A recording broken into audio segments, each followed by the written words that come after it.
Hello दोस्तों, स्वागत है आपका हमारे यूट्यूब चैनल पर। तो आज हम लेकर आए हैं कक्षा 9 का अध्याय नंबर 1।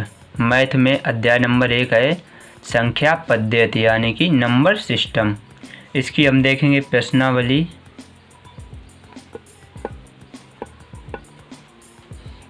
प्रश्नावली 1A से शुरुआत करेंगे, ठीक है। अब हम देखते हैं इसका पहला सवाल।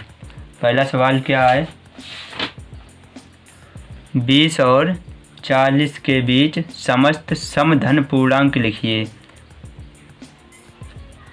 20 और 40 के बीच समस्त धन पूर्णांक लिखना है। तो पहले आप ये समझ लीजिए कि धन पूर्णांक क्या होता है। धन पूर्णांक वे सभी संख्याएं जो धन में होती हैं, वे सभी संख्याएं जो पॉजिटिव होती हैं या धन में होती हैं, उन्हें सभी संख्याओं को क्या कहते हैं? धन पूर्णांक। उन सभी संख्याओं को क्या कहते हैं? धन पूर्णांक। उसके बाद आप समझ लीजिए कि सम संख्याएं क्या होती हैं। वे संख्याएं जो 2 से पूर्णतः विभाजित हो जाती हैं,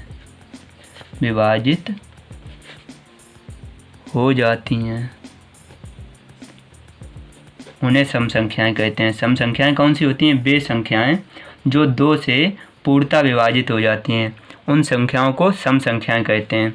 अब 20 और 40 के बीच सभी मतलब सम धन पूर्णांक लिखने हैं, ठीक है। 20 और 40 के बीच सभी सम धन पूर्णांक। तो लिख लीजिए 20 के बाद 22, 24, 26, 28, 30, 32, 34, 36 और 38। ये सभी 20 और 40 के बीच समधन पूर्णांक हैं, ठीक है। ये हमारा आंसर हो जाएगा। बढ़ते हैं नेक्स्ट क्वेश्चन की ओर। नेक्स्ट क्वेश्चन नंबर 2 है। क्या है? 1 से 10 तक अभाज्य धन पूर्णांक लिखिए। 1 से 10 तक अभाज्य धन पूर्णांक लिखने हैं। अब आप ये समझ लीजिए कि ये अभाज्य संख्याएं क्या होती हैं। अभाज्य संख्याएं क्या होती हैं? वे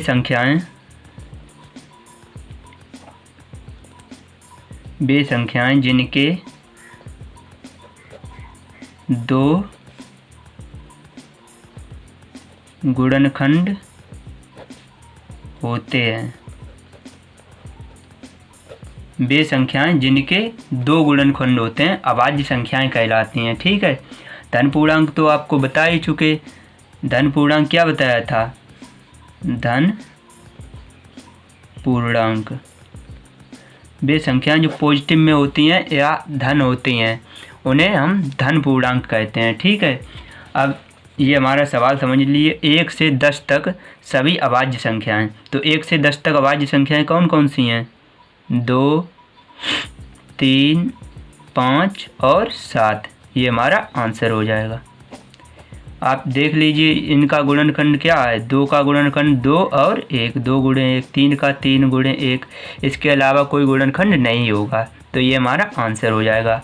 बढ़ते हैं नेक्स्ट क्वेश्चन की ओर। नेक्स्ट क्वेश्चन नंबर 3 है। 3 क्या है? 2a + 1 का क्रमानुयायी पूर्णांक बताइए।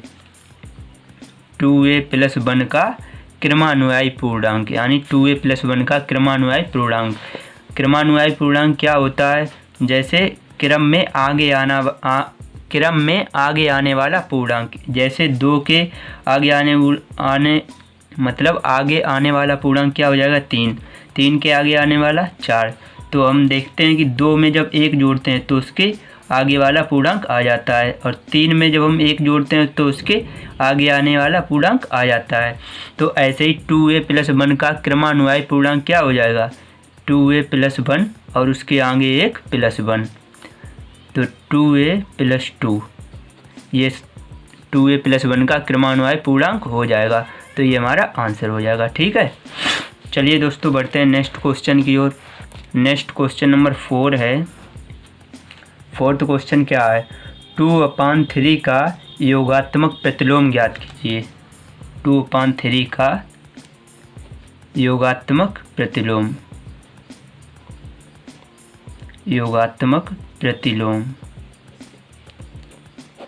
अब योगात्मक प्रतिलोम समझ लीजिए। योगात्मक प्रतिलोम क्या होता है?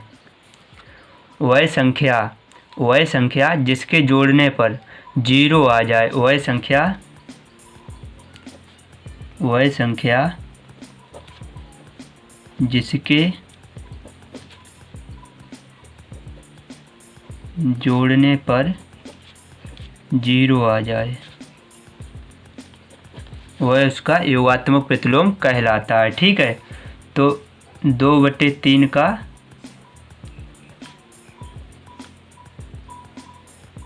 योगात्मक प्रतिलोम क्या आ जाएगा? माइनस के 2/3। अब ये इसमें जोड़ के आप देख लीजिए, 2/3 माइनस के 2/3 0 आ जाएगा। तो ये हमारा आंसर हो गया। ठीक है, बढ़ते हैं नेक्स्ट क्वेश्चन की ओर। नेक्स्ट क्वेश्चन नंबर 5 है। क्वेश्चन नंबर 5 क्या है, -5 का गुणात्मक प्रतिलोम ज्ञात कीजिए। -5 का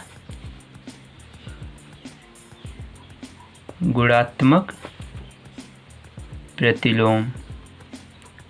अब आप ये समझ लीजिए कि गुणात्मक प्रतिलोम क्या होता है। गुणात्मक प्रतिलोम क्या होता है? तो वह संख्या जिसके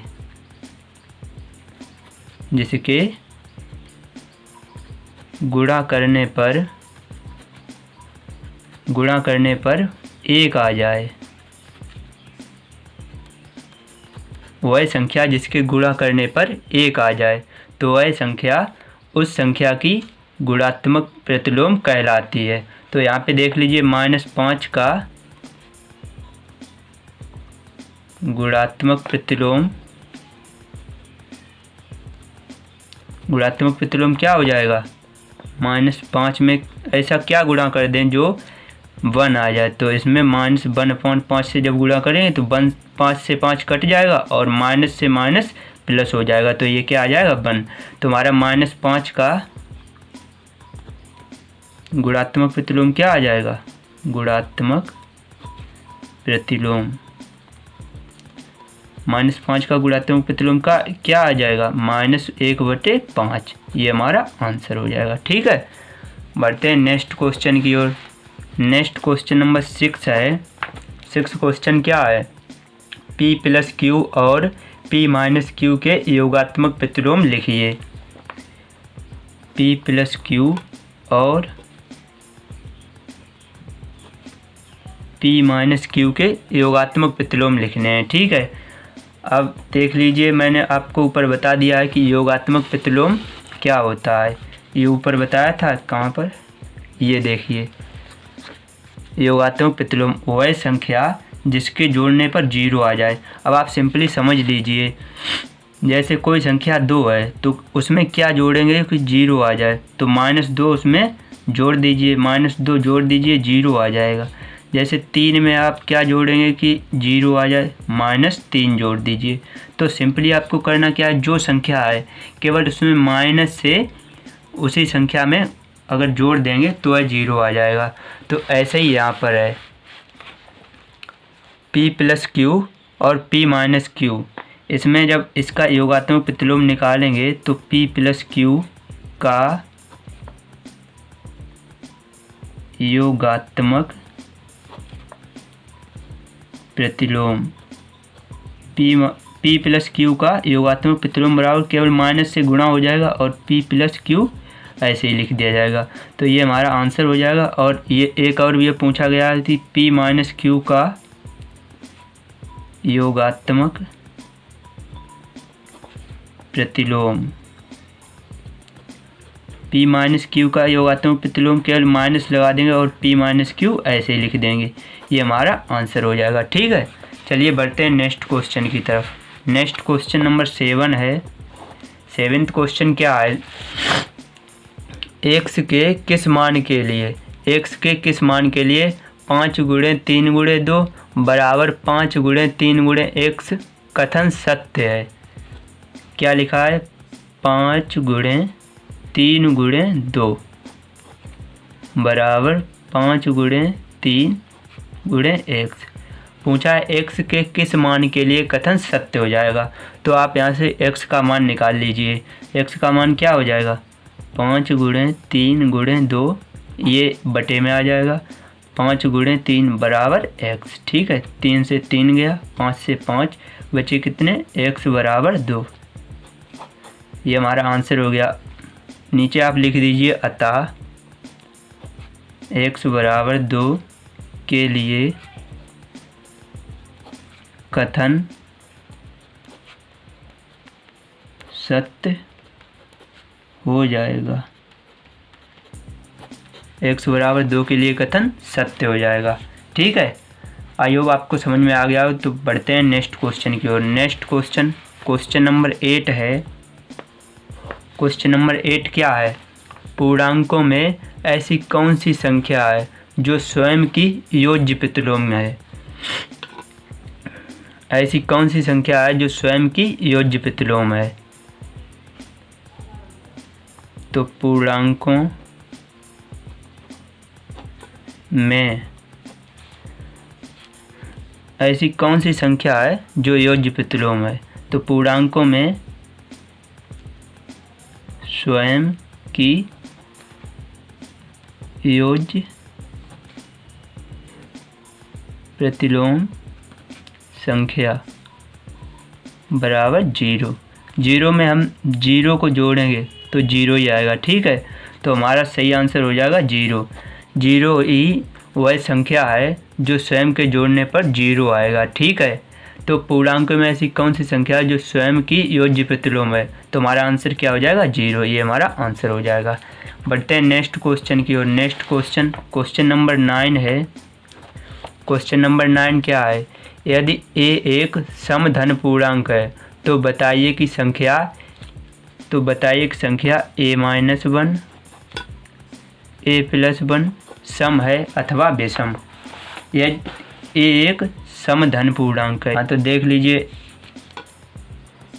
a किसके बराबर है, सम संख्याएं हैं। a1 क्या लिखा है इसमें, आप इसमें देख लीजिए a एक समधन पूर्णांक है। तो समधन पूर्णांक कौन कौन से होते हैं, 2, 4, 6, 8, 10 बहुत सारे होते हैं। ठीक है, तो a का मान आप यहाँ पे 2 लेके देख लीजिए। तो 2 - 1 2 + 1 कितने आएंगे यहाँ पे, तो 1 गुणे 2 1 3 बराबर 3 विषम। 3 क्या कौन सी संख्या है, विषम संख्या। तो a-1 a+1 कैसा आएगा, विषम। तो यही हमारा आंसर हो जाएगा। चलिए नेक्स्ट क्वेश्चन की ओर बढ़ते हैं। कौन सा था हमारा, 9th। इसके बाद तो दोस्तों अब हम 10वां क्वेश्चन देख लेते हैं। तो 10वां क्वेश्चन क्या है, संख्या रेखा पर 5 और 7 का योग लिखिए। 5 और 7 का योग लिखिए। तो संख्या रेखा बना लेते हैं। यहाँ पर 0 1 2 3 4 5 6 और ये 7 तक हमने लिख लिया। तो क्या पूछा गया, संख्या रेखा पर 5 और 7 का योग लिखिए। तो 5 हमारा कहाँ पर है, यहाँ पर 5, इसके बाद यहाँ पर 7।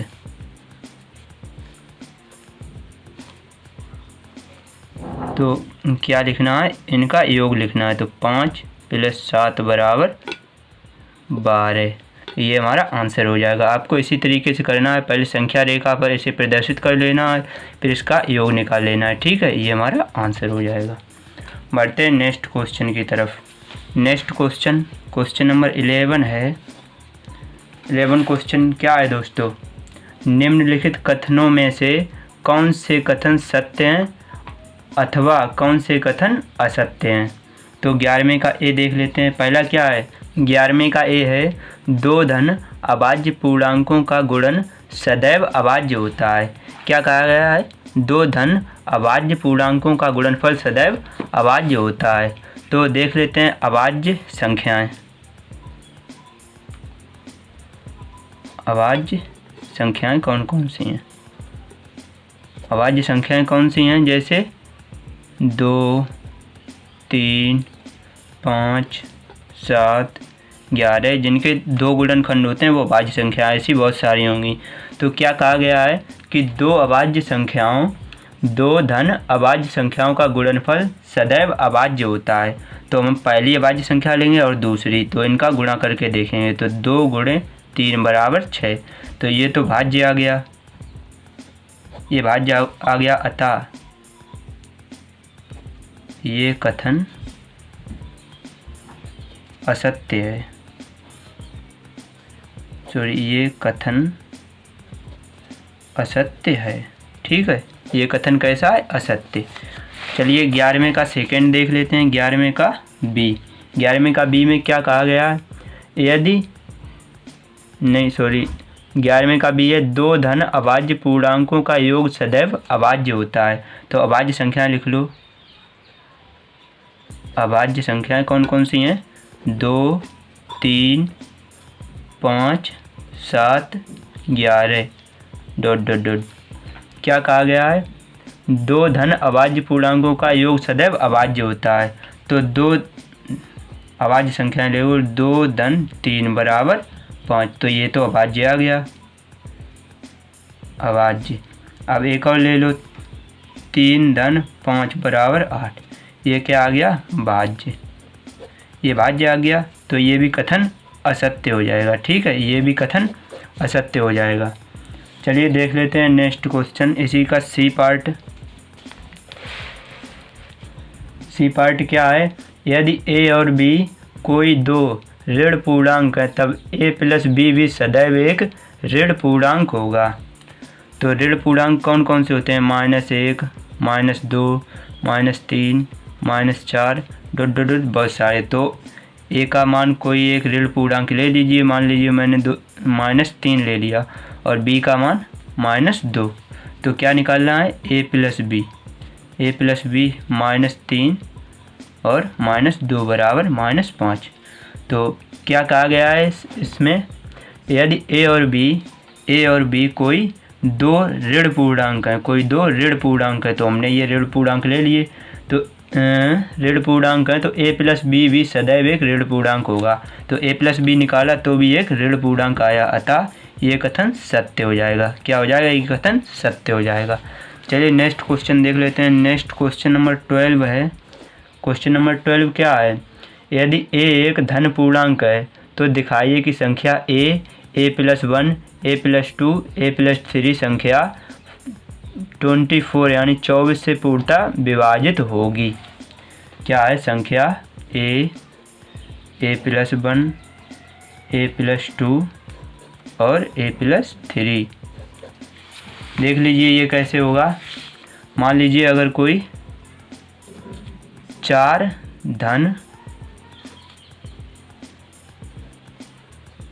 धन पूर्णांक है तो यह संख्या कितने से विभाजित होगी, 4 से। अगर कोई 3 धन पूर्णांक है तो यह संख्या कितने से विभाजित होगी, 3 से। अगर कोई 2 धन पूर्णांक है तो यह संख्या कितने से विभाजित होगी, 2 से। ठीक है, तो यानी कि 2 × 3 × 4 = 3 दूनी 6, 6 चौक 24, यानी ये संख्या भी 24 से विभाजित हो जाएगी। ठीक है, अतः प्रूव्ड हो गया, अतः प्रूव्ड, ये संख्या भी 24 से विभाजित हो जाएगी। बढ़ते हैं नेक्स्ट क्वेश्चन की तरफ।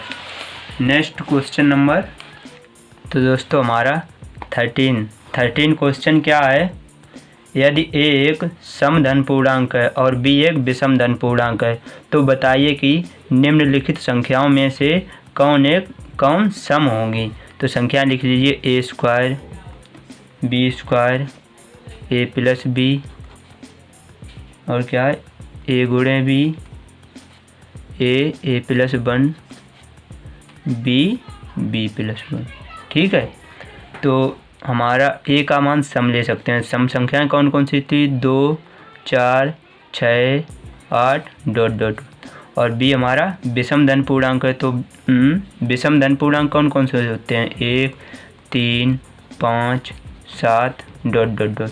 तो ए का मान 2 ले लीजिए, बी का मान 3 ले लीजिए। ठीक है, तो ए का मान जब हम 2 लेंगे तो ए स्क्वायर निकालेंगे, यहाँ पे ए स्क्वायर निकालेंगे तो क्या आएगा? 2 का वर्ग 4, तो ये क्या आ गया? सम। अब निकालेंगे बी स्क्वायर, बी का मान कितना लिया? 3 लिया, तो 3 का स्क्वायर बराबर कितना आ गया? 3 त्रिका 9, ये क्या आ गया? विषम आ गया। ठीक है, अब निकालेंगे ए प्लस बी। ए का मान कितना लिया? 2, बी का मान 3, 3 2 5, 5 क्या आ गया हमारा? विषम आ गया। अब निकालेंगे ए गुणे बी बराबर 2 गुणे 3 बराबर 6, क्या आ गया? सम आ गया। अब निकालेंगे ए प्लस 1। अब क्या निकालेंगे? ए प्लस 1। ए का मान 2, 2 प्लस 1, तो 2 गुणे 3 6, क्या आ गया? सम। ठीक है, अब आगे निकालेंगे बी प्लस 1।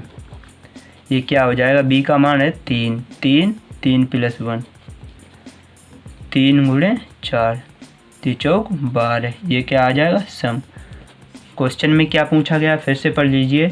यदि ए एक समधन पूर्णांक है, बी एक विषम धन पूर्णांक है, तो बताइए कि निम्नलिखित संख्याओं में से कौन सम होंगी? यानी सम संख्याएं। ए स्क्वायर हमारी सम संख्या हो जाएगी, ए गुणे बी हमारी सम संख्या हो जाएगी, ए प्लस 1 हमारी सम संख्या हो जाएगी, और बी प्लस 1 हमारी सम संख्या हो जाएगी।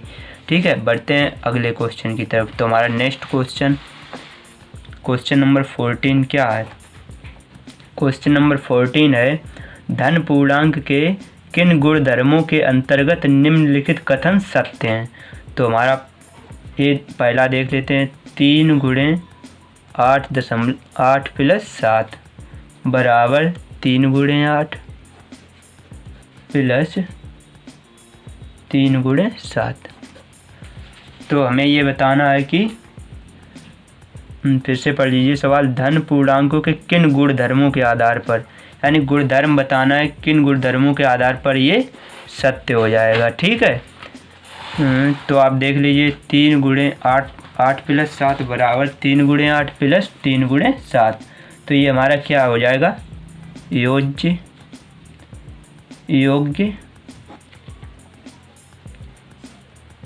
गुणन वितरण नियम,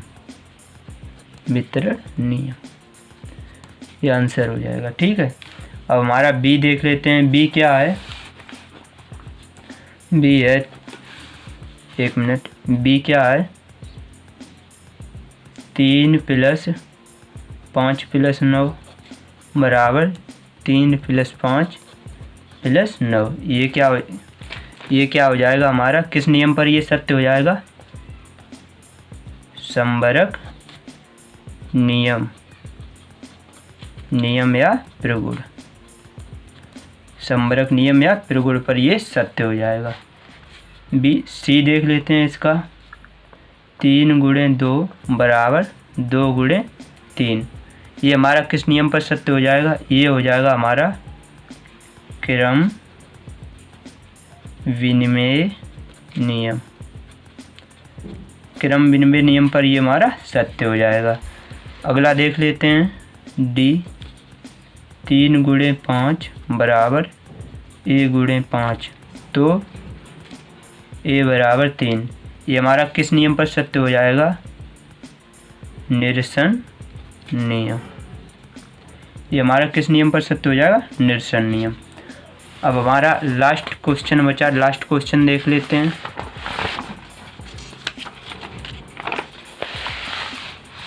last question number 15। Question number 15 क्या है? क्वेश्चन नंबर 15 है, संख्या रेखा पर -5, -2, 0, 1, 2 और 5 को दर्शाइए। क्या क्या है? -5, -2, 0, 1, 2 और 5। इसे क्या करना है? संख्या रेखा पर दर्शाना है। तो एक संख्या रेखा खींच लेते हैं। ये हमारी संख्या रेखा होगी। तो यहाँ पर 0, 1, 2, 3, 4, 5, इधर -1, -2, -3, -4 और ये -5। तो किन किन को दर्शाना है? -5, ये हो जाएगा -2, 0, 1, 2 और 5। ठीक है। तो इस प्रश्नावली की सारे क्वेश्चन यहीं पे समाप्त हो गए। तो कैसी लगी आपको ये वीडियो कमेंट में बताना। मुझे वीडियो अगर अच्छी लगी तो इस वीडियो को लाइक कर देना।